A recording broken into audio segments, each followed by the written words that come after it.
बिस्मिल्लाहिर्रहमानिर्रहीम। अस्सलामुअलैकुम। कैसे हैं आप सब लोग? उम्मीद है सब लोग खैर खैरियत से होंगे। तो आज का हमारा टूर है शायर मशरिक़, हकीमुल उम्मत, मुफ़क्किर पाकिस्तान हज़रत डॉक्टर अल्लामा मोहम्मद इकबाल के मज़ार पर।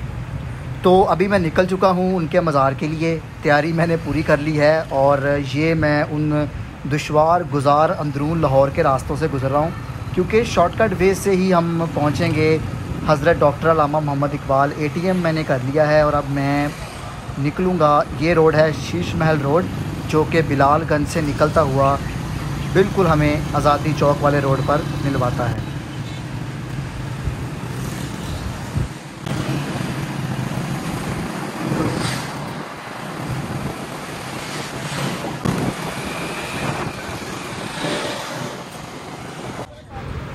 तो मैं पहुंच चुका हूं। इंट्रेंस वही थी जो मीनार पाकिस्तान की तरफ से की गई थी, और ये जो रोड है बिल्कुल सामने मिलवाता है हमें सीधा।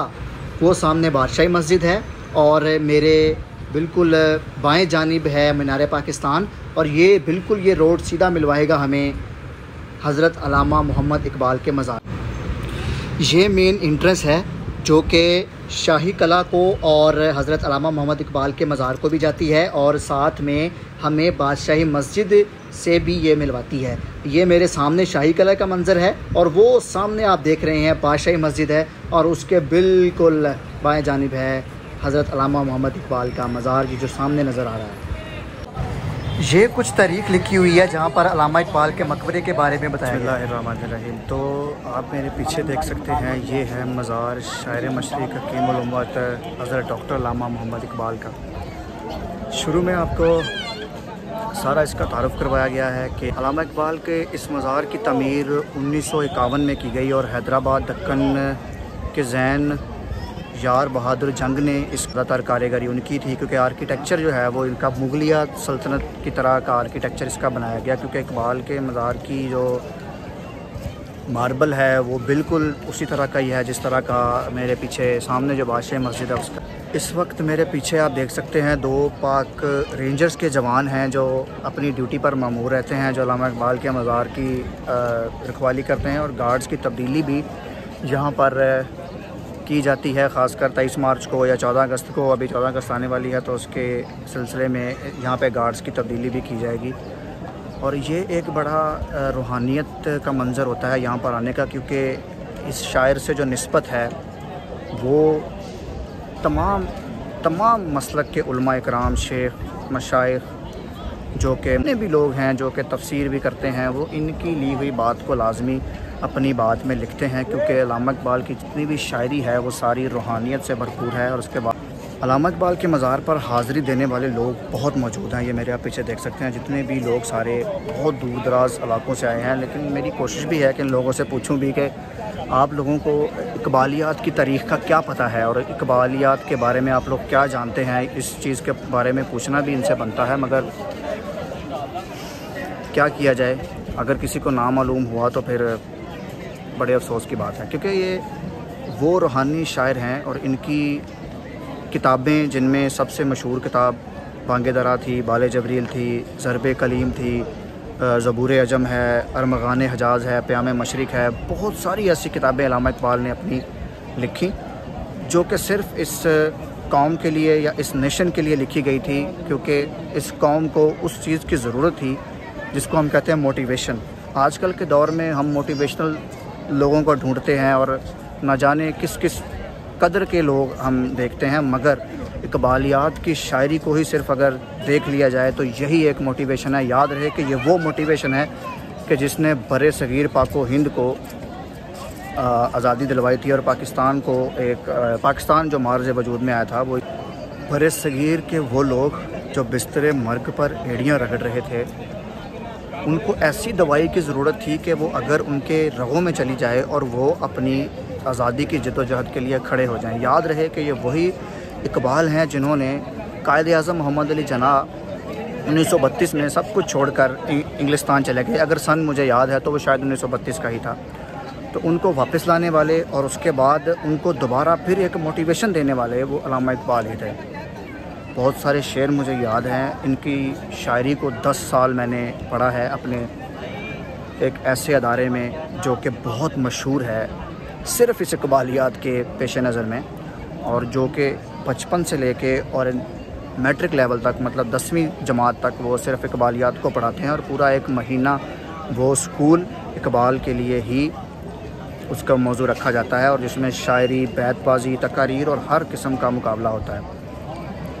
तो इस जगह आने का मकसद एक ये भी था कि मैं इनसे जो मुरीदी का सफ़र है वो तो शायद बहुत अरसा पहले ही इनके हम लोग मुरीद हो गए थे, बल्कि हम लोग क्या पूरे ख़ित्ता ही इनका मुरीद है, जितने भी उलमा मशाइख हैं। मैं तो एक अदना सा मुरीद हूँ, लेकिन इनकी शायरी जिस कदर सुखन और जिस कदर शनासी उस शायरी में है वो शायद ही कहीं पे देखने को मिले, और जिस कदर इन्होंने शायरी लिख डाली है वो शायद ही कोई शायर सदियों बाद ऐसा पैदा होगा जो इस शायरी को लिखे। तारफ़ी बयान में अल्लामा इकबाल 9 नवंबर 1877 को सियालकोट में पैदा हुए, और आपके वालिद का नाम शेख नूर मोहम्मद था, जो कि आबाओ अजदाद कश्मीर से यहाँ सियालकोट में मुंतकिल हुए थे। और उसके बाद अल्लामा इकबाल ने अपनी इब्तदाई तालीम हासिल की स्कॉच मिशन स्कूल में। मौलवी मीर हसन उनके साथ थे, और उसके बाद अल्लामा इकबाल को शम्सुल उलमा का ख़िताब भी मिला। और बहुत ज़्यादा इस शायर की रूहानियत है इस मुल्क को बनाने में भी और शायरी लिखने में भी। तो मैं अभी थोड़ी देर में अंदर मज़ार के जाऊंगा, और उसके बाद वहाँ पर जो अल्लामा इकबाल की कब्र मुबारक है यहाँ पर इन पर फातिहा ख़वानी की जाएगी। और उसके बाद मैं आपको लोग भी दिखाता हूँ, यहाँ पर काफ़ी ज़्यादा लोग मौजूद हैं। मेरे पीछे देख सकते हैं ये मंज़र, और एक कसीर हद तक तादाद लोग, क्योंकि आज छुट्टी का दिन है और इतवार का दिन है, इसलिए तो यहाँ पर बहुत ज़्यादा रश होगा। क्योंकि ये भी आप देखिए बिल्कुल बादशाही मस्जिद की एंट्रेंस, और उसके साथ साथ ये इकबाल के मज़ार की सारी जगह, और उसके बाद वो सामने बाएं जानिब हजूरी बाग का मंज़र है, और उसके बिल्कुल पीछे लाहौर फोर्ट। इकबाल तेरे देश का क्या हाल सुनाऊं, ये हैं वो पीरो मुर्शिद हज़रत अल्लामा मोहम्मद इकबाल, उनकी कब्र मुबारक। और ये दीवार पर कुनिंदा हैं ज़बूर अजम के वो 6 अशार। तो अभी आपने अंदरूनी मनाज़र देखे अल्लामा मोहम्मद इकबाल के मज़ार पे, क्योंकि एक उनकी कब्र मुबारक है और वो सिर्फ चारों साइडों पे ही जगह है। जो ऊपर आप शायरी देख रहे हैं वो उन्हीं की किताब से 6 अशार वहाँ पे लिखे गए हैं। दूसरे नंबर पर मज़ार की रखवाली पाक रेंजर्स के हाथ है, और उसके बाद परेड होती है तो अदला बदली गार्ड्स की चलती है। अब ये शायर क्यों इतनी अहमियत का हामिल है? बरे सगीर पाको हिंद में जितने भी शौरा गुज़रे हैं उनमें सबसे ज़्यादा इनका ही नाम है, क्योंकि आज़ादी की जद्दोजहद और ग़ुलामी से निजात के लिए इनकी शायरी को समझा गया, परखा गया, और उसके बाद उस कैलिबर के लोग उस वक्त मौजूद थे जो कि आज में उस कैलिबर के लोग मौजूद नहीं हैं। उस कैलिबर के लोग सिर्फ उसी दौर में मौजूद थे जो कि उर्दू, अरबी और फ़ारसी जानते थे, क्योंकि अल्लामा इकबाल को बचपन से ही उर्दू, अरबी, फ़ारसी इन्होंने इसके बारे में काफ़ी कुछ सीखा, और उसके बाद वो अपनी शायरी में इस चीज़ का इस्तेमाल भी करते हैं। उसके बाद जिस जगह पर मैं बैठा हूँ ये वो जगह है जहाँ पर बहुत सारे उलमा इकराम ने ख़िताब भी किया है। और उसके बाद यहाँ पर हमारे मशहूर अल्लामा ख़ादिम हसन रिज़वी साहब मुझे बहुत याद आ रहे हैं, क्योंकि एक बार जब हम आए थे यहाँ पर उनका यहाँ बिल्कुल मेरे पीछे पिछली साइड पे ख़िताब था, और उस वक्त यहाँ पर मौजूद थे वो, और सारी ही इकबाल को बार बार कह रहे थे, इकबाल कलंदर लाहौरी देखो कि तुम्हारी कौम इस वक्त क्या कर रही है। वो यही है कि उनके शेर बहुत पहले ही अल्लामा इकबाल कह चुके थे कि हकीकत खराफात में एक हो गई, ये उम्मत रवायात में एक हो गई। जितने लोग इस वक्त मौजूद हैं बार बार हाज़िरी के लिए लोग यहाँ पे आ रहे हैं, फातिहा ख़वानी कर रहे हैं इस इकबाल के मज़ार पर, लेकिन मैं इस कौम को यह भी बताना चाहता हूँ, जितने भी लोग मेरी वीडियो को देख रहे हैं, कि ये कोई आम शायर नहीं है, ये कोई आज के दौर के वो शायर नहीं कि जिनकी शायरी में सिर्फ़ और सिर्फ महज एक हसीना ही रह गई है, ये वो शायर नहीं। इनकी शायरी एक मुकम्मल कंप्लीट कोड ऑफ कंडक्ट है जिसमें सब कुछ लिखा हुआ है, और हमें समझने के लिए वो सुखन चाहिए, वो शनासी चाहिए, और सब कुछ चाहिए। तो इसलिए आज के व्लॉग को यहाँ पर एंड करते हैं। जो थोड़ी बहुत हिस्ट्री मैंने आपको बताई है उसके बारे में भी आपने जाना है, अंदरूनी मनाज़र भी देख लिए हैं इस इकबाल के मज़ार के, और कुछ यहाँ पर बहुत अफसरदा चीज़ें भी मौजूद हैं कि जो दिल को तार तार करती हैं, लेकिन क्या करें। अब शायद मैं इस अरबाब इख्तियार से ये कहना चाहता हूँ कि उन्होंने एक छोटी सी 4-5 लाइनों का लिखा हुआ है, बाहर बोर्ड लगाया हुआ है कि अल्लामा इकबाल के मज़ार को तमीर किसने किया, कब वफ़ात हुई, लेकिन थोड़ा बहुत ये भी लिख देना चाहिए कि ये वो शायर हैं कि अगर ये ना होते तो शायद आज ये ख्वाब ना देखते तो वो ताबीर कभी भी ना बनता इस आज़ाद मुमलिकत रियासत का। तमाम सोसाइटी जो इकबालियात की बनी हुई है, जितने भी लोग इकबालियात को जानते हैं, मेरी उनसे गुजारिश यही है कि भाई यहाँ पर इकबाल की तारीख़ लाजमी लिख दें। बस सिर्फ ये महज लिख देना हकीमुल उम्मत, शायर मशरिक़, मुफ़क्किर पाकिस्तान, ये काफ़ी नहीं है। कुछ शायरी भी होनी चाहिए इनकी, कुछ और भी चीज़ें इनकी होनी चाहिए ताकि लोग यहाँ पे आने वाले हैं वो इस चीज़ को देखकर ये देखें कि इस शायर का हमारी आज़ादी में कितना रोल है। तो मैं आज का व्लॉग यहाँ पे एंड करता हूँ।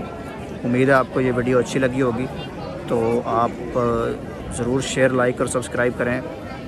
और इनकी शायरी जो मशहूर है उनमें एक शेर पढ़ के मैं ख़त्म करना चाहूँगा इस व्लॉग को। वो शेर ये है कि मोहम्मद से वफ़ा तूने तो हम तेरे हैं, ये जहाँ चीज़ है क्या लोहो कलम भी तेरे हैं। बहुत शुक्रिया। शेयर, लाइक, सब्सक्राइब ज़रूर कीजिए। अल्लाह हाफ़िज़।